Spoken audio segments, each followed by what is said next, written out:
আসসালামু আলাইকুম সবাইকে। কি অবস্থা সবার, কেমন আছেন? আশা করি ভালো আছেন।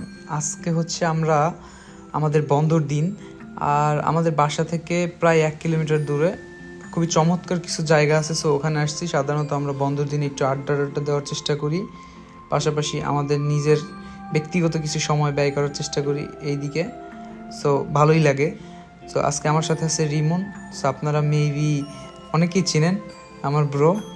সো আজকে আপনাদের সাথে খুব চমৎকার কিছু ভিডিও শেয়ার করব এবং এখানের পরিবেশ, পাশাপাশি এই রিমিনি শহরটা আসলে কিসের জন্য বিখ্যাত, এছাড়াও থাকবে আসলে একজন মানুষের স্ট্রাগলের মুহূর্তগুলো কেমন থাকে এবং সফলতার ডেফিনেশনটা আসলে ইতালিতে আসার পরে কেমন।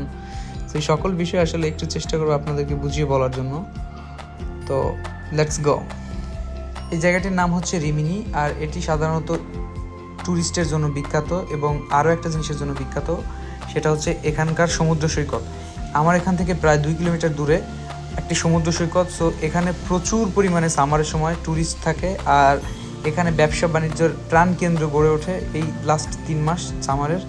সো সব কিছু মিলিয়ে এখানে বাংলাদেশিদের বেশ ভালো লেভেলের পদার্পণ থাকে, কারণ তারা এখানে বিভিন্ন ধরনের ভ্রাম্যমান দোকান, পাশাপাশি দোকানপাট, পাশাপাশি রেস্টুরেন্ট বিজনেস, অনেক ধরনের ব্যবসার সাথে জড়িত থাকে। সো এটা আমাদের জন্য একটা গর্বের বিষয়, আর এটাতে আমরা বেশ সামার সময় এনজয় করি রিমিনিতে।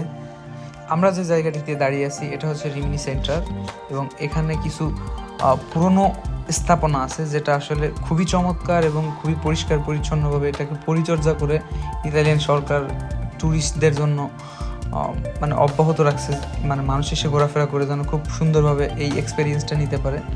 সো এইটা আমার কাছে মনে হয় একটা দেশের ট্যুরিজম সেক্টরগুলোকে বেশ করে, মানে ডেভেলপ করার চেষ্টা করে বা রিফ্লেক্ট করে।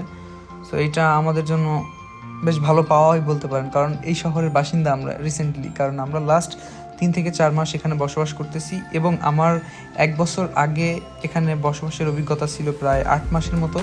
তো সব কিছু মিলিয়ে বেশ ভালোই চলছে।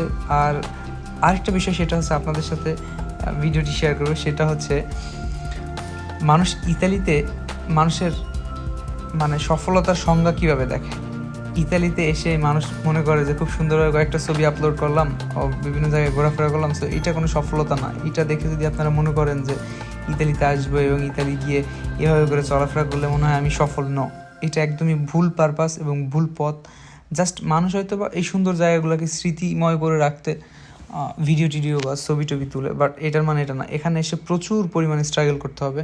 প্রথম দিকে এসে আপনার ভাষা শিখতে হবে, পাশাপাশি কোনো টেকনিক্যাল জব শিখতে হবে, তারপরে আস্তে আস্তে করে আপনি স্টেপ বাই স্টেপ উপরের দিকে যাওয়ার চেষ্টা করবেন। সো দেখা গেছে আপনি ভাষা শেখার পরে তখন কোনো একটা ডিপ্লোমা করলেন, ডিপ্লোমা করার পরে ওইটার উপরে আপনি জব খুঁজলেন, অ্যান্ড তারপরে আপনি কোনো জবের মধ্যে ইন্টার করলেন।